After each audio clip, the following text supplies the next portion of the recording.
afternoon, and welcome colleagues, invited guests, members of the general public who are following today's proceedings of the Standing Senate Committee on Legal and Constitutional Affairs. Today we continue our consideration of Bill C-16, an act to amend the Canadian Human Rights Act and the Criminal Code. With this, our last day of hearings on the bill. We will move to clause-by-clause consideration tomorrow. With us today for the first hour are Jordan B. Peterson, Professor, Psychology Department of the University of Toronto, and from the D. Jared Brown Professional Corporation, D. Jared Brown, Lead Counsel. Thank you, gentlemen, for being here. You both have up to 5 minutes for opening statements, and Mr. Peterson, I believe you're going to lead off, Professor. The floor is yours. So I think the first thing I'd like to bring up is that it's not obvious when considering a matter of this sort what level of analysis is appropriate. If you're reading any given document, you can look at the words or the phrases or the sentences or the complete document, or you can look at the broader context within which it is likely to be interpreted. And when I first encountered Bill C-16 and its surrounding policies, it seemed to me that the appropriate level of analysis was to look at the context of interpretation surrounding the bill, which is what I did when I went and scoured the Ontario Human Rights Commission web pages and examined its policies. I did that because at that point the Department of Justice had clearly indicated on their website in a link that was later taken down that Bill C-16 would be interpreted within the policy precedents already established by the Ontario Human Rights Commission. So when I looked on the website, I thought, well, there's broader issues at stake here, and I tried to outline some of those broader issues in the initial. You may or may not know, I made some videos criticizing Bill C-16 and a number of its of the policies that surrounding it. And I think the most egregious elements of the policies are that it requires compelled speech. The Ontario Human Rights Commission explicitly states that refusing to refer to a person by their self-identified name and proper personal pronoun, which is the pronouns that I was objecting to, can be interpreted as harassment, and so that's explicitly defined in the relevant policies. So I think that's appalling, first of all, because there hasn't been a piece of legislation that requires Canadians to utter a particular form of address that has particular ideological implications before, and I think that it's a line that we shouldn't cross. Then I think that the definition of identity that's enshrined in the surrounding policies is ill-defined and poorly thought through and also incorrect. It's incorrect in that identity is not and will never be something that people define subjectively, because your identity is something that you actually have to act out in the world as a set of procedural tools, which most people learn, and I'm being technical about this, between the ages of 2 and 4. It's a fundamental human reality. It's well recognized by the relevant, say, developmental psychological authorities. And so the idea that identity is something that you define purely subjectively is an idea without status as far as I'm concerned. I also think it's unbelievably dangerous for us to move towards representing a social constructionist view of identity in our legal system. The social constructionist view insists that human identity is nothing but a consequence of socialization, and there's an inordinate amount of scientific evidence suggesting that that happens to not be the case. And so the reason that this is being instantiated into law is because the people who are promoting that sort of perspective, or at least in part because the people who are promoting that sort of perspective know perfectly well that they've lost the battle completely on scientific grounds. It's implicit in the policies of the Ontario Human Rights Commission that sexual identity, biological sex, gender identity, gender expression, sexual proclivity all vary independently, and that's simply not the case. It's not the case scientifically, it's not the case factually, and it's certainly not something that should be increasingly taught to people in high schools, elementary schools, and junior high schools, which it is, and it is being taught. I included this cartoon character that I find particularly reprehensible, aimed obviously at it as it is at children somewhere around the age of 7. that contains within it the implicit claims as a consequence of its graphic mode of expression, that these elements of identity are first canonical and second independent, and neither of those happen to be the case. I think that the inclusion of gender expression in the bill is something extraordinarily peculiar, given that gender expression is not a group, and that according to the Ontario Human Rights Commission, it deals with things as mundane as how behavior and outward appearance such as dress, hair, makeup, body language, and voice, which now, as far as I can tell, open people to charges of hate crime under Bill C-16 if they dare to criticize the manner of someone's dress, which seems to me to be an entirely voluntary issue. So I think that the Ontario Human Rights Commission's attitude towards vicarious liability is designed specifically to be punitive, in that it makes employers responsible for harassment or discrimination, including the failure to use preferred pronouns. They have vicarious liability for that, whether or not they know it's happening, whether or not the harassment was, and whether or not the harassment was intended or unintended. And so I'll stop with that. Thank you, Mr. Brown. I'm a litigator in Toronto. I act in all manner of commercial and employment disputes. I'm not an academic. I live with my clients in the land of legal reality and how the law actually works. About 2 years ago, I began to see claims of discrimination included in every employment-related court claim. My phone now rings weekly with human rights tribunal matters. It has become a reality for employers across Canada. In August of last year, I became aware of Dr. Jordan Peterson. He was discussing what he saw as a problematic law, poorly written. That's when I observed the oddest thing happening. Lawyers, academic lawyers, important people began to say that he had the legal stuff wrong. Nothing unusual about this bill.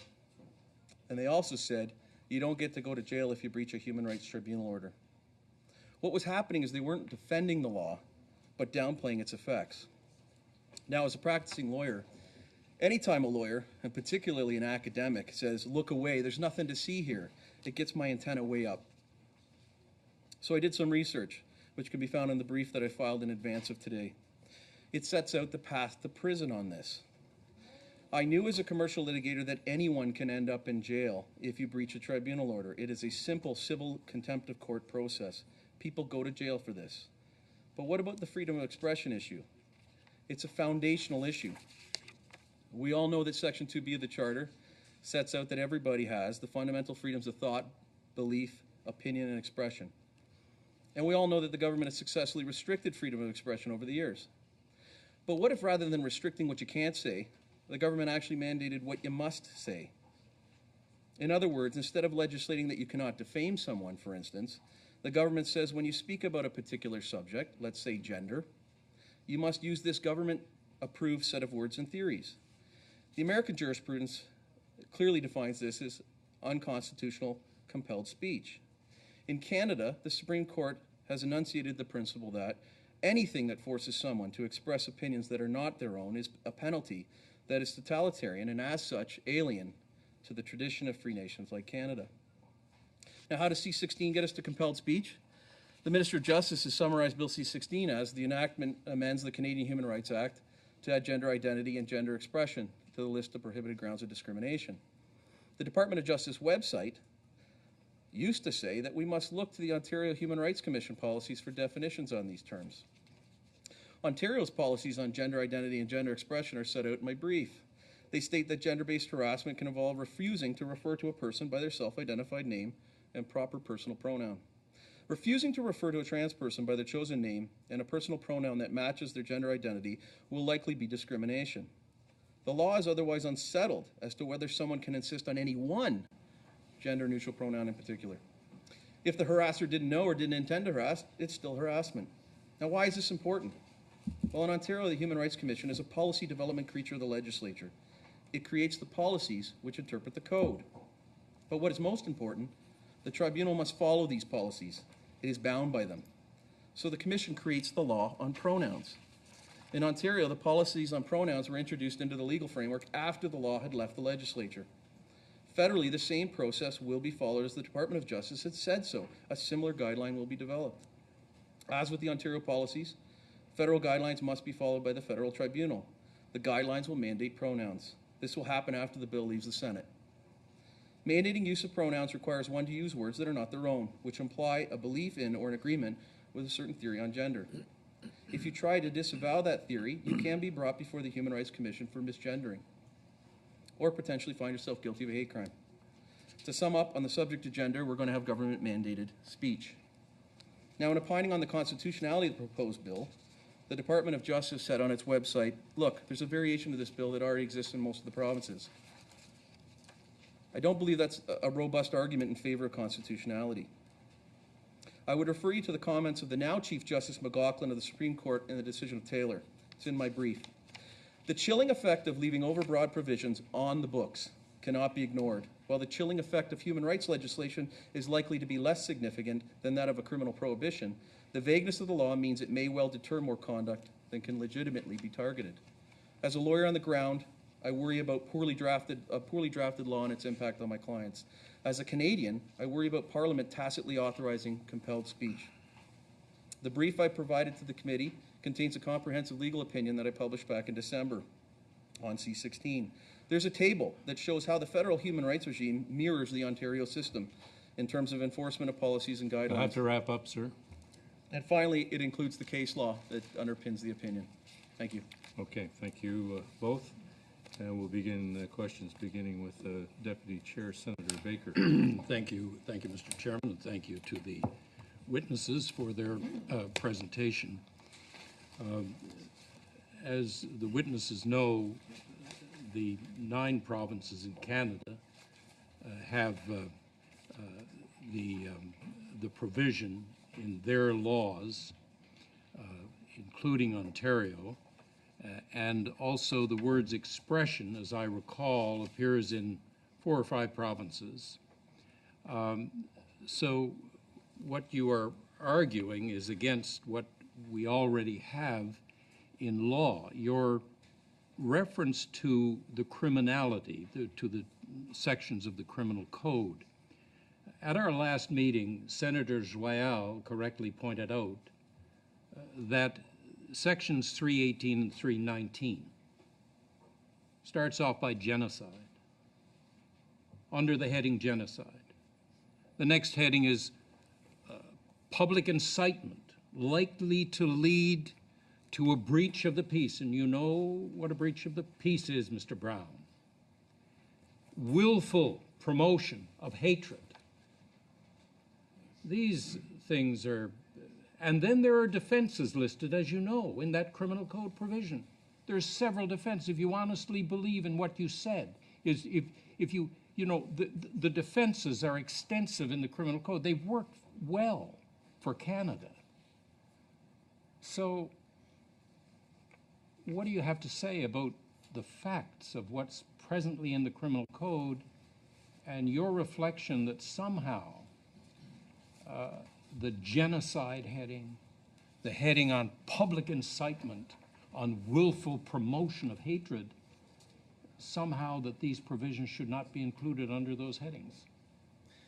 I think I have to be clear. My presentation relates to the amendment to the Human Rights Code, or the proposed And not to the amendment. criminal code? And that is, in fact, how one like Dr. Peterson may, in fact, find themselves on the wrong side of jail. And so, if you've reviewed the publication and the opinion, I say that simply by breaching the proposed amendment to the Human Rights Act, and particularly with somebody who is deliberately doing so. For instance, somebody who's saying, I'm not going to use those words. That person, if they are dragged before the tribunal, The Ontario Tribunal. or the federal tribunal, I've indicated to you already that the Department of Justice has said they're going to pass the same guideline on pronouns. And so what I'm suggesting to you is that if somebody says, I'm not going to use those words, are brought before the tribunal, the federal tribunal, and the tribunal then delivers an order for a payment of a fine, and alternatively, a non-monetary remedy, i.e. cease and desist order, an order to do something, to compel them to do something. And that person who's brought before the tribunal says, I'm not doing that. They will find themselves in contempt of court, and prison is the likely outcome of that process until they purge the contempt. That's what I'm suggesting. I'm not suggesting to you that that the amendments to the criminal code. Well, I'm not advocating genocide, I guess, let's just say that. And my presentation here is restricted to what I see as the pronoun policy issue and the compelled speech issue. So it covers the provincial legislation that you strongly disagree with, that we've had in place in the provinces for decades in some cases. It is the policies that were enacted after it left the legislature and which will be enacted after this bill leaves this committee.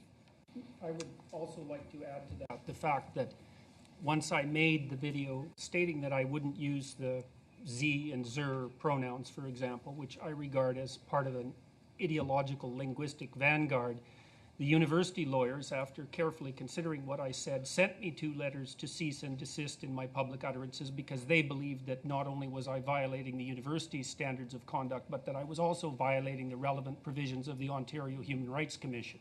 Therefore, as far as I could tell, vindicating the statement that I made when I made the video to begin with, which was that the act of making the video itself was probably already illegal. And they didn't do that lightly. Under So, provincial law. yes. Senator Platt. Thank you, Chair, and thank you, gentlemen, both of you, for being here. I have 2 questions, one for Dr. Peterson right at the get-go, and then one for the 2 of you. Hopefully the Chair will indulge me.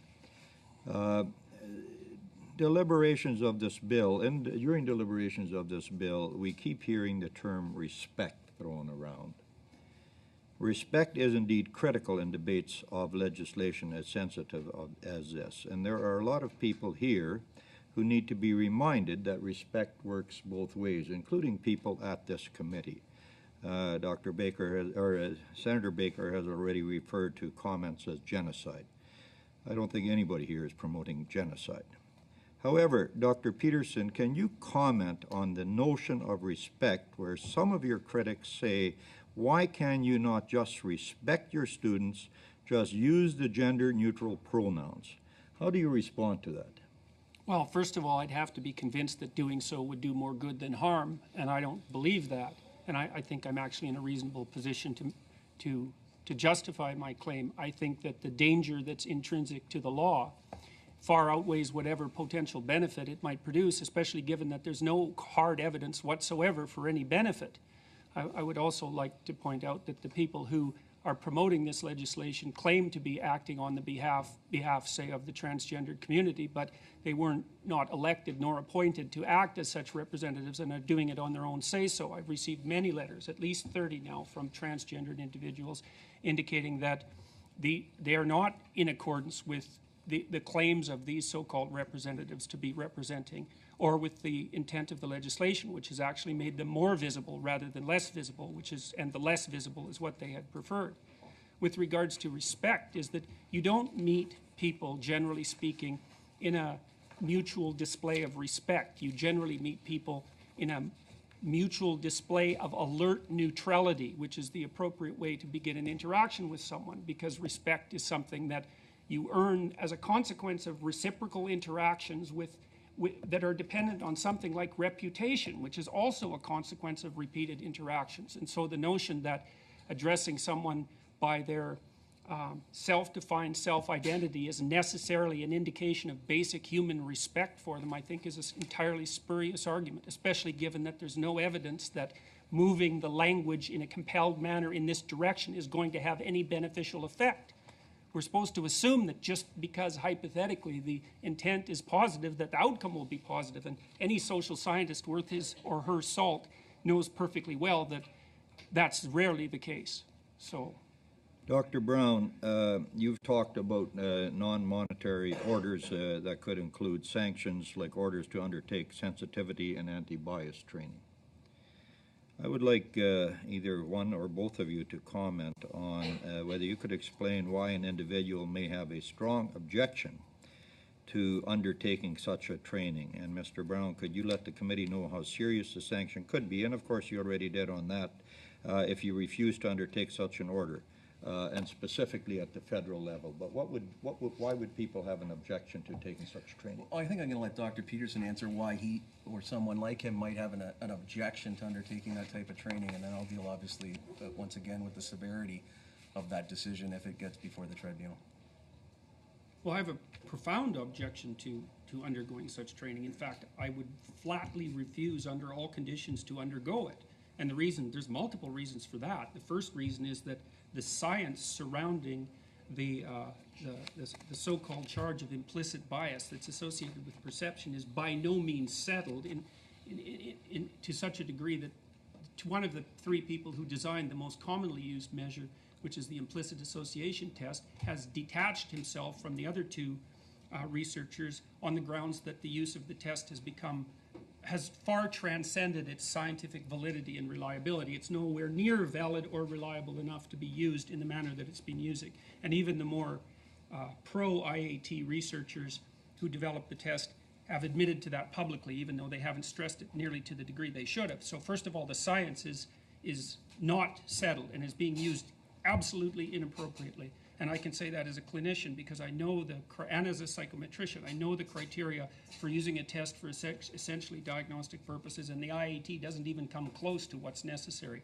And then the next issue is, well, where's the evidence that anti-unconscious bias training works? There's no evidence, and what little evidence there is suggests that it actually has the opposite effect because people don't like being brought in front of a re-education committee and having their fundamental perceptions, you see, their perceptions, not even their thoughts, but their perceptions themselves, altered by collective fiat. It's an unbelievable... Thank you there, sir.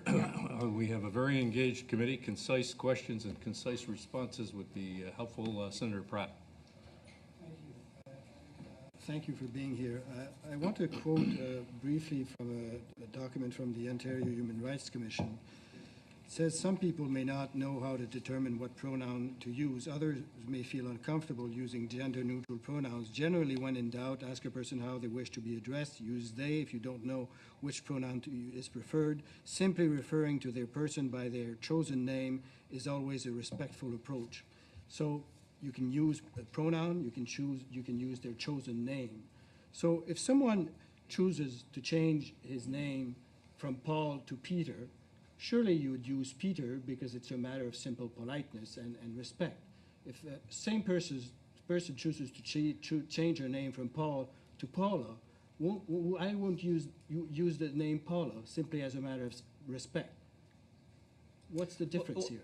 Well, I guess the issue, and speak about the legal issue there, is that you're now introducing the full force of the law behind the requirement to use, and I'm dealing obviously with respect to the pronoun issue. In terms of not addressing somebody by their legally registered name, for instance, I don't think that's where we're running into trouble here. I think the issue becomes that if you don't address somebody by the pronoun that they self-identify by, as I've read out to you, the fact that the full force of the law will be behind that person, that's what I'm finding is troubling in the legislation. But the Ontario Human Rights Commission gives people the alternative not to use pronouns and use the person's chosen name, which is always a respectful approach. So pronouns are not necessary or not mandatory. You can always choose the person's chosen name as a respectful approach.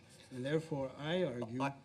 I'm not aware that there is a piece of legislation that compels you to use my proper name. In other words, once again, it's the fact that the full force of the law will be behind it when we're dealing with the group being identified in the legislation. And so, for instance, if I were not to call you by your chosen name, I'm not sure you'd enjoy the full force of the law behind you as a result of that. And that's what I'm suggesting to you is the difference here. I'm just arguing, sir, that you always base whatever you say on what the Ontario Human Rights Commission is saying. And I'm quoting from the Ontario Human Rights Commission document. They're saying we're not mandating pronouns. You can always use the person's chosen name as a respectful approach. I respectfully disagree. But Then, well, I would say then that's actually an indication of just exactly how poorly the policy documents are written, because I can quote this one, which is also from the Ontario Human Rights Commission website, that says, and I quote, refusing to refer to a person by their self-identified name and proper personal proper personal pronoun constitutes gender-based harassment. And so if the policies were written in a coherent manner and there wasn't internal contradictions, then your statement would be a reasonable objection. But since it's not written that way, and I do believe firmly that that's a testament to the degree to which it's a poorly written set of policies, is that it's full of internal contradictions, and that'll be worked out very painfully within the confines of people's private lives. Thank you, sir. Thank you, Senator Batters. Thanks very much, both of you, for being here. First of all, Dr. Peterson, I want to go back to this issue of personal pronouns, and if you could please tell our committee more about this issue. It's something that I was not at all familiar with prior to this bill being introduced, and in particular about the gender-neutral pronouns and your experience in pushing back against being forced to use those gender-neutral pronouns. Well, I don't think the people who initiated this legislation ever expected that there would be an absolute explosion of identities, first of all, and also of so-called personal pronouns, as there has been. I think Facebook now recognizes something like 71 separate gender identity categories, each of which in principle is associated with its own set of pronouns. And so it's become, well, linguistically, it's become a parody, essentially. It's become linguistically unmanageable. And it's also the case that words can't be introduced into the language by fiat. I can't even think of a time when that's actually worked. We're not exactly sure how words enter the common parlance, but it's certainly not that way. And so the legislation devolves into a kind of absurdity, as far as I can tell. I mean, one of the people that I discussed this with claimed that the way that you kept track of someone's personal pronouns was to use your cell phone as an adjunct to your communication. And I mean, you wouldn't say anything like that if you knew anything about common human nature, let's say, and the manner in which people communicate with one another. Okay, so the types of pronouns you're talking about, just so everyone's clear, because I don't think these are common parlance, Z and Zer, and what other sorts of gender-neutral pronouns are we discussing here? Well, I have a very bad memory for that sort of thing, but if you're interested in it, you can find lists of them very rapidly on the web, and they've been produced by, I think, they've been produced by people whose essential desire is to gain linguistic control. That's as simply as I can put it, is to gain linguistic control. But they're not used popularly. And that seems to me to be it's a real problem as a consequence, that you make failure to make their use something that could carry a criminal penalty. So I just don't understand that. And I don't understand how the government can justify imposing a criminal penalty on the use of words that no one either knows or uses. It just seems preposterous to me. But there it is. Could you please also tell us a little bit more about your personal experience in pushing back against this? And I mean, many are familiar with your story, but not everyone, so I just want to give you a little Well, bit of I made a opportunity to video, talk about that. actually I made 3 videos, but we'll just talk about one of them. I made one criticizing Bill C-16 for the reasons that I already described, because I went and read the policies, and they made my hair stand on end to the surrounding policies. And so I made a video stating essentially that and detailed out my reasons. And you know, I've been following the battle of, let's say, ideologies on campus for a very long period of time, and I suppose I have some expertise in that. And there's an ideological war that's ripping the campuses apart, and it's essentially between an ideological variant that's rooted in what's come to be known as postmodernism, with kind of a neo-Marxist base, and modernism, I would say. And that's accounting for all the turmoil on the campuses, and I see this as an extension of this campus turmoil into the broader world, and I really believe that is the proper level of analysis. I truly believe that.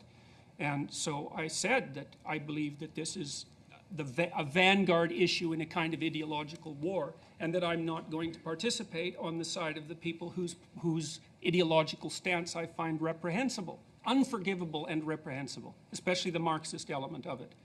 And so I announced that I wasn't going to use these words because I don't believe that they're instantiated to protect anyone's rights. I believe that the ideologues who are pushing this movement are using unsuspecting and sometimes complicit members of the so-called transgender community to push their ideological vanguard forward, and I firmly believe that.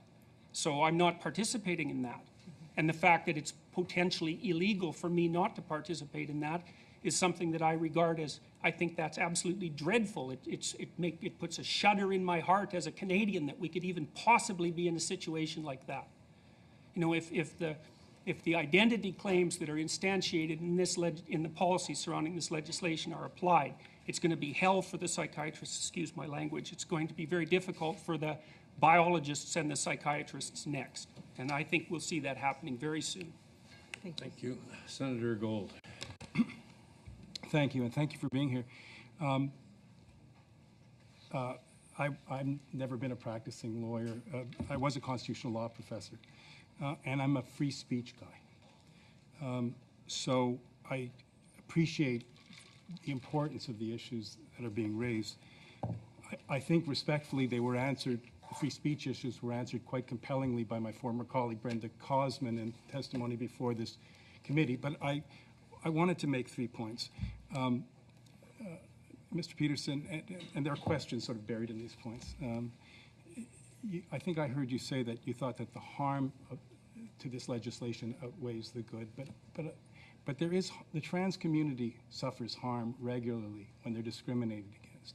And whatever else one might say and worry about human rights tribunals and the like, this bill addresses and would take a major step forward towards reducing harm that a particularly vulnerable community experiences. Second, let's see if we can zero in on where we might agree, that there is nothing in the law that criminalizes or creates an offense to criticize the notion that identity is a social construct, which you do, to criticize the way in which words come into the language.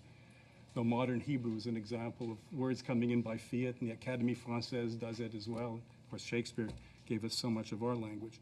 But there's nothing in this bill that stands in the way of you taking a principled position against all aspects of this, including your criticisms of the activists.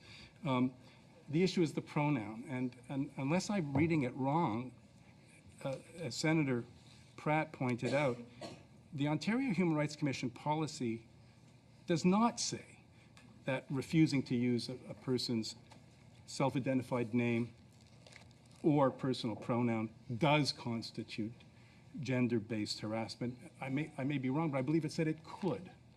And I think that's a real difference. If I turn to you and say, look, please call me they, because that's how I see myself now, because it's hurtful for you to call me sir or miss, whatever it would be, but you refuse. And I say, well, okay, if you're uncomfortable with that because you're not comfortable with that, call me Mark. And you refuse. Were you to continue to call me by the name that I'm telling you is hurtful to me, is that not, in fact, something that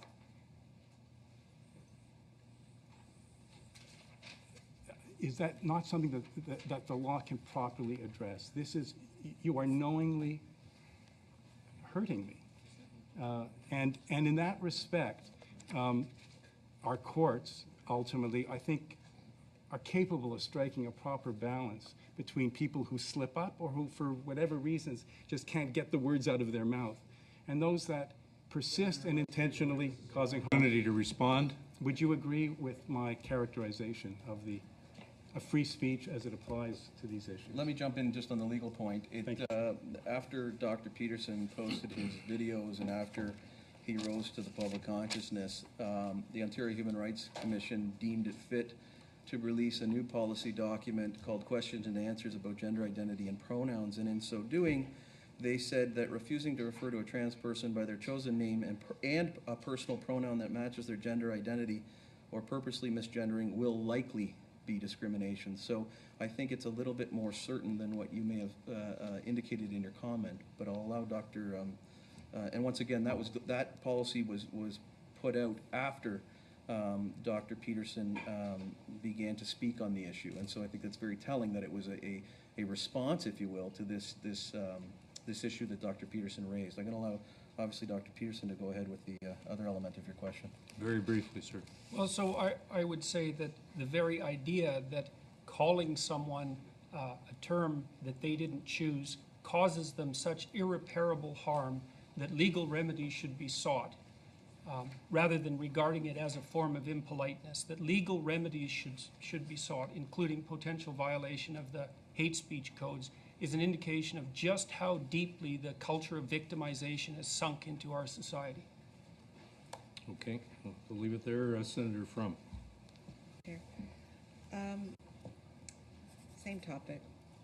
Mr. Brown, when the Minister of Justice was before this committee, she said the following: there is nothing within Bill C-16 that would compel somebody to have to call somebody by the pronoun he or she or otherwise.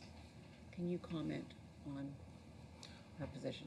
I'd agree with that. There is nothing in the bill, but the problem is that in the Government of Canada Department of Justice website, they in their questions and answers section of that website, which was pulled down in December, it's at tab 5 of my brief, it makes very clear that the definitions of the terms gender identity and gender expression have already been given by the Ontario Human Rights Commission. The Commission has provided helpful discussion and examples that can offer good practical guidance. The Canadian Human Rights Commission will provide similar guidance on the meaning of these terms in the Canadian Human Rights Act. Now, I take that to be a statement of legislative intent, and I'll agree with you that the bill itself on its face does not seem to imply any manner of compelled speech, but when we're tying it so deliberately and with this expectation, that's where I think you get into some trouble. And Chair, may I ask one more? Again, Mr. Brown, you spoke about the chilling effects of overly broad legislation. I'm wondering if you consider the terms gender identity and gender expression to be equally broad, or do you consider one broader than the other?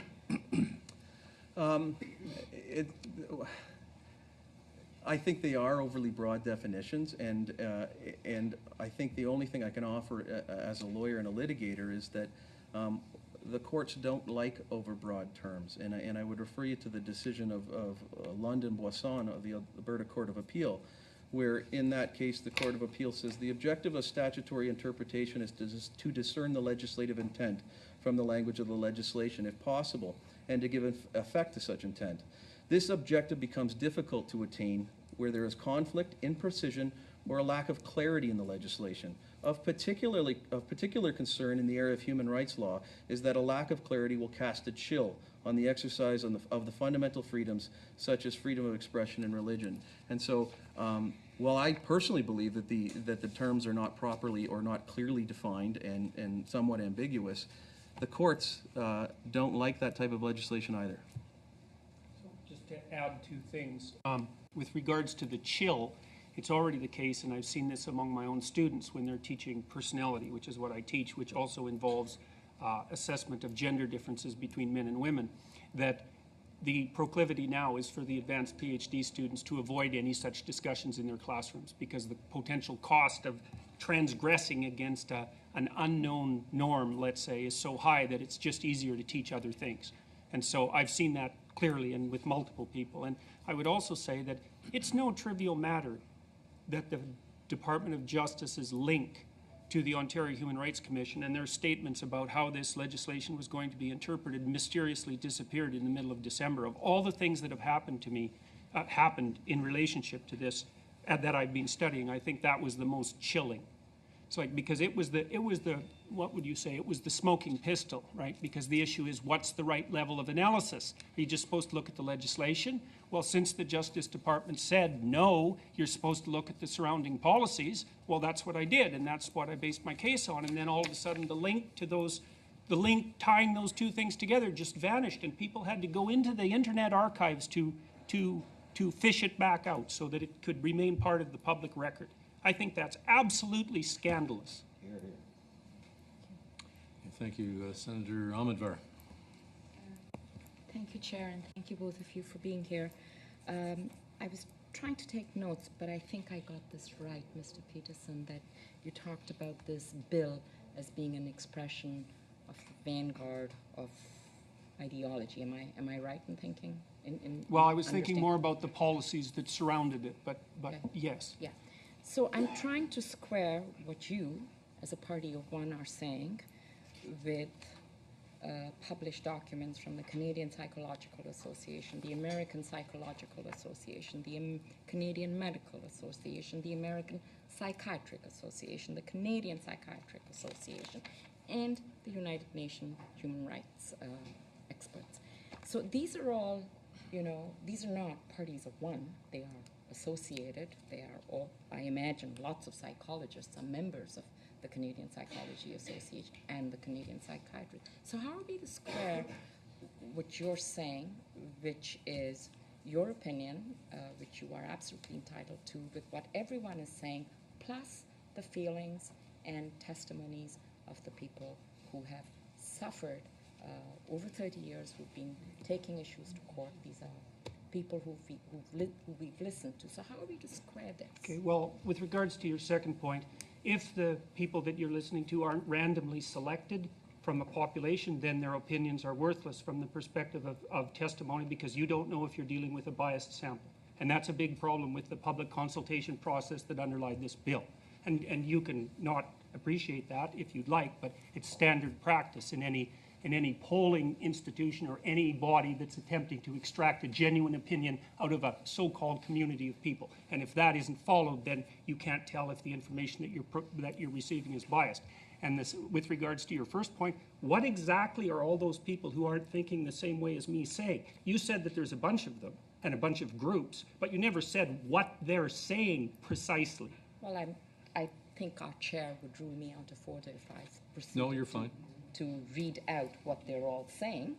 But in general, they say they oppose discrimination and harassment because of gender identity and gender expression. And then there's 3 pages, which I can share with you. I oppose discrimination against gender identity and gender expression. That's not the point. The point is the specifics of the legislation that surrounds it and the insistence that people will have to use compelled speech. That's what I'm objecting to. I've dealt with all sorts of people in my life, people who don't fit in all sorts of different ways. I'm not a discriminatory person.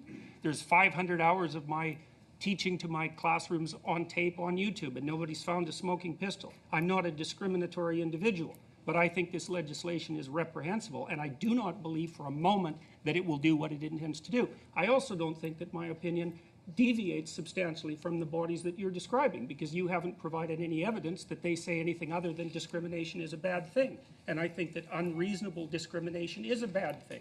And it's unreasonable when people are judged for any reason other than the specific competence that they bring to, say, a given position. It's not in anyone's best interest that that occurs. But I don't think that you've demonstrated in the least that the opinions that I'm putting forward exist in opposition to the standard practices, say, of my particular discipline. So, May I follow? Mm-hmm. Could you repeat one more time your response to Senators Gold and Pratt that the Ontario Human Rights Commission has provided what I would say reasonable alternatives to your objection to using pronouns? well, I think it's been made clear in the presentation so far is that it depends on which part of the Ontario Human Rights Commission's policies you read. And that's a big problem. I mean, one of the reasons I criticized this to begin with was because when I went through the policies, I could see that they're absolutely incoherent. So, for example, here, let me give you another example. So there's an insistence in the Ontario Human Rights Commission that sexual preference is an immutable phenomena, which indicates, at least in principle, that it's biologically grounded. But by the same token, in exactly the same policies, they presume that sexual identity, and gender expression are entirely independent. It's like, sorry guys, you can't have both of those because one's A and one's not A, and you can't put those together. And like, there's endless numbers of places in the policy surrounding Bill C-16 that are characterized by that kind of logical incoherency. And I mean, what's it going to do to people who are transgender, who are making the claim that they were, say, born that way at birth, which is a strong claim? That's a biological claim. It indicates that there's a direct causal connection between some biological phenomena and the expression of a particular identity. It's actually the strongest defense that people who have, let's call them non-standard sexual identities or gender identities, have to defend their claims. I have to wrap it up there and move on to Senator Boisvenu. Merci beaucoup, Monsieur le Président. Thank you very much, Mr. Chair. I'll leave the time for our guests to put in their translation devices. Thank you very much for being here. My question is for Mr. Peterson. Do you have the interpretation now, sir? So, I'm still trying to orient myself a little bit in this bill. I'm a little bit lost in the arguments, in the for and against. But some arguments really struck me. Because some people said that without this bill, there might be suicides. People would become depressed. Transgender people, of course.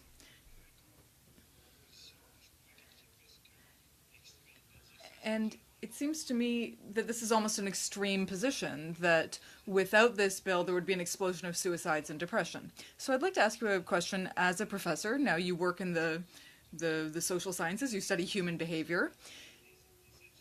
Are there studies or statistics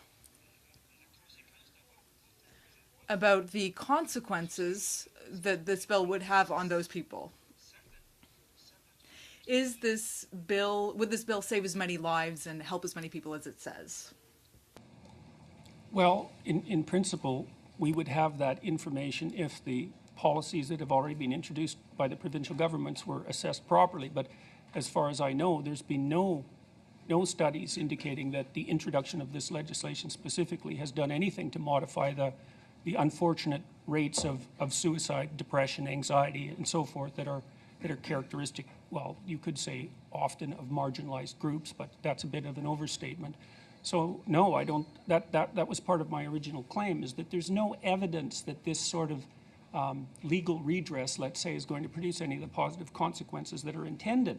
And I do believe that by making the issue, let's say, painfully visible, that's one way of thinking about it, it's actually had the opposite effect. And it's very, very common, and this is something that's well known in the relevant social sciences, that just because you intend something to happen when you make a large-scale transformation doesn't indicate in any manner that that's going to be the outcome.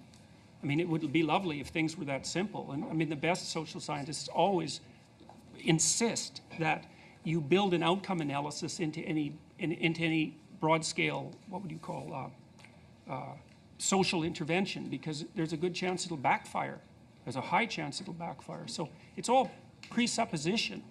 And it's based, at least in part, on the notion that the transgender community is a community and that there are voices that speak for them homogeneously and that this is what they all want and that will work as intended. And to me, looking at this from the social science perspective, there's nothing about it that's credible. Missy? And I also don't buy the intent, so. Okay, Senator Dupuy. Merci, Monsieur le Président. Thank you, Mr. Chair. First of all, I'd like to ask a question to Mr. Peterson. And perhaps I would also have a question for Mr. Brown. My question is as follows. Dr. Peterson, I'm trying to understand your position. Do you see a difference between the opinions that you express, that you are expressing today on this issue, as part of this public consultation, and the actions that you take as a university professor, where you are in a position of authority and power over your students?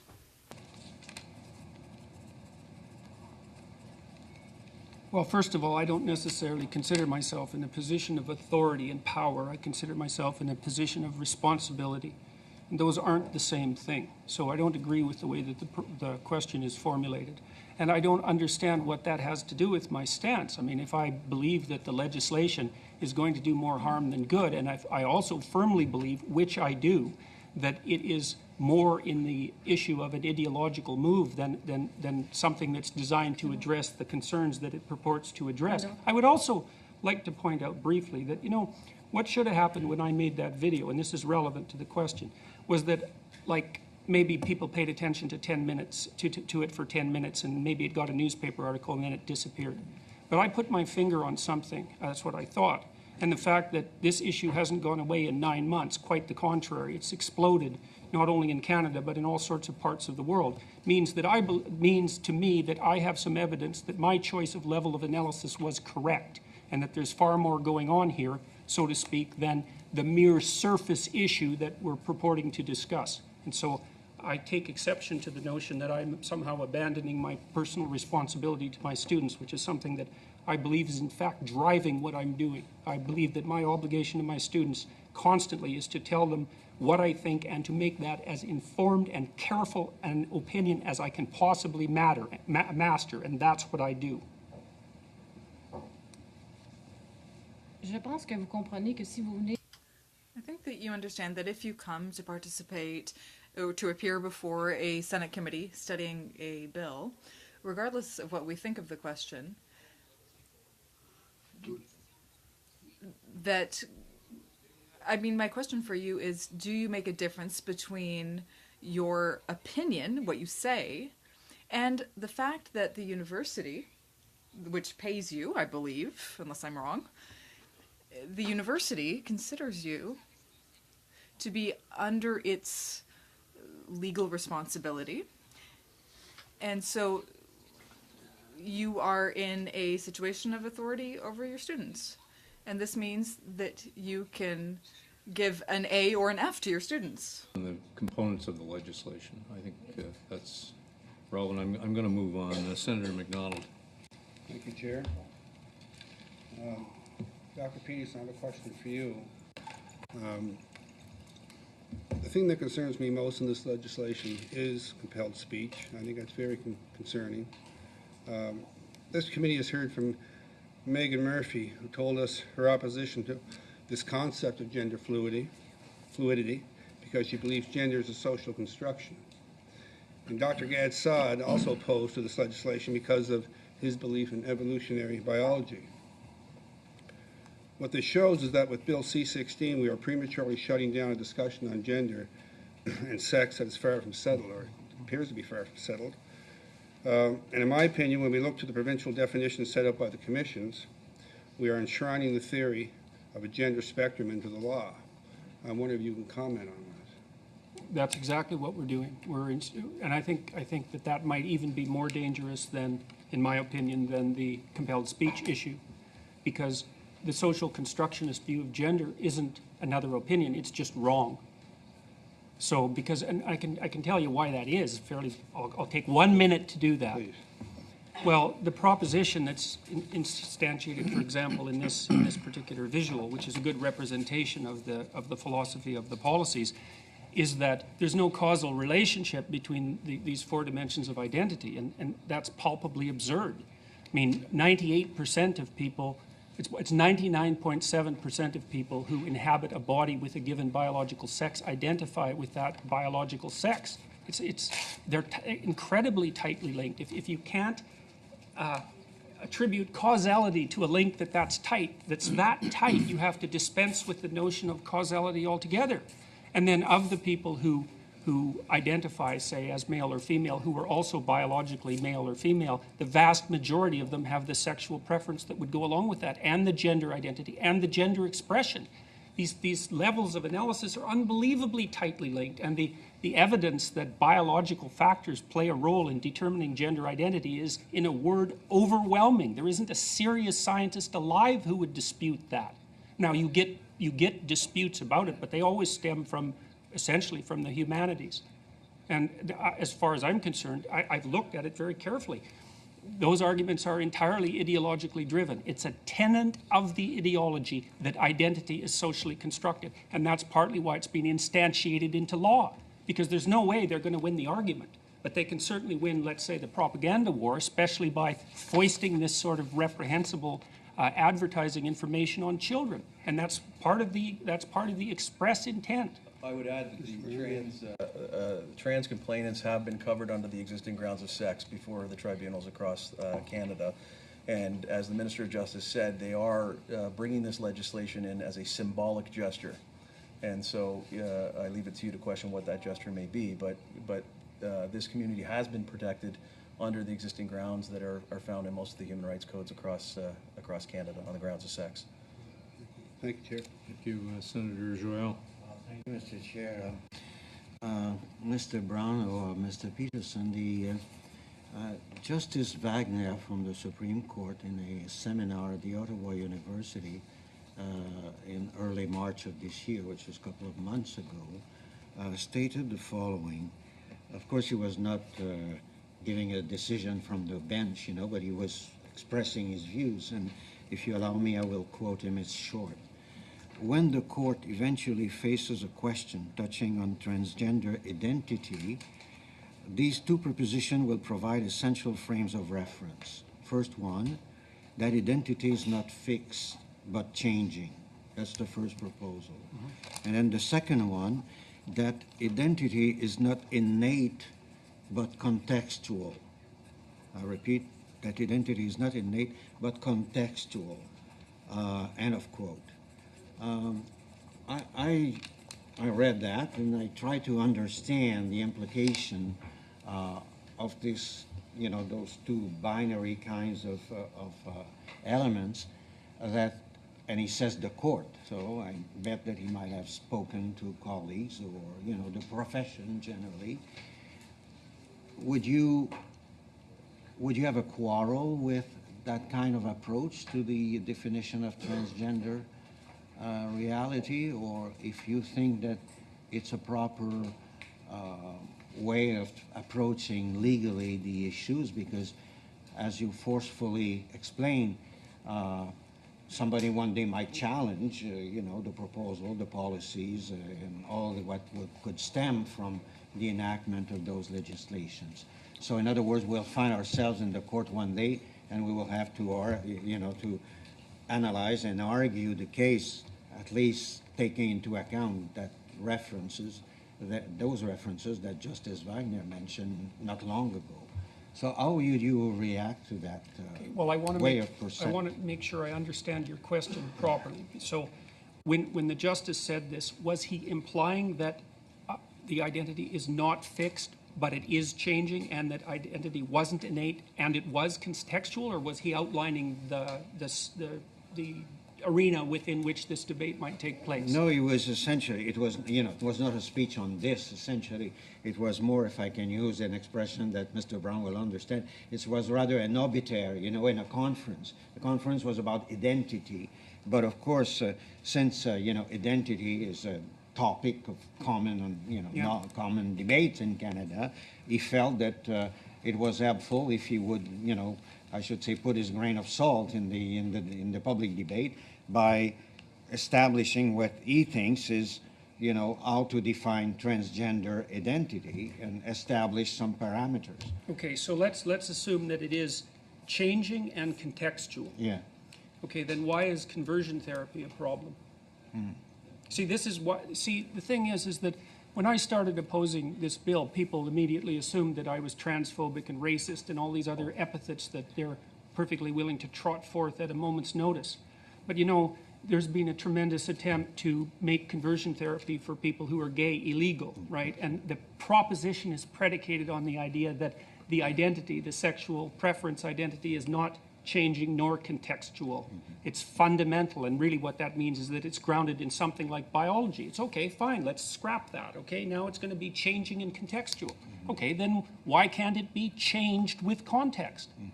And so this is part of the problem with the policies, is they're so incoherent that they're going to work against the people that they're designed to protect.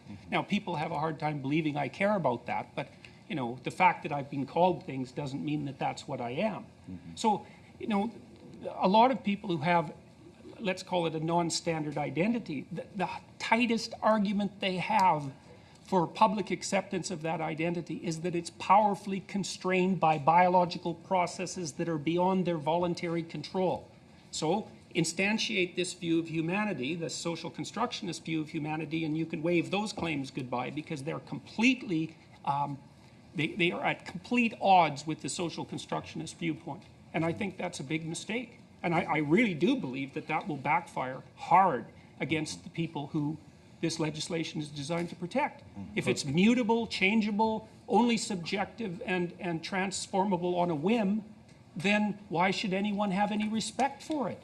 Gentlemen, I'm going to have to intervene. The hour has flown by, and we all very much appreciate your appearance here today and your testimony as well. Thank you. We'll suspend briefly before hearing from our next witnesses.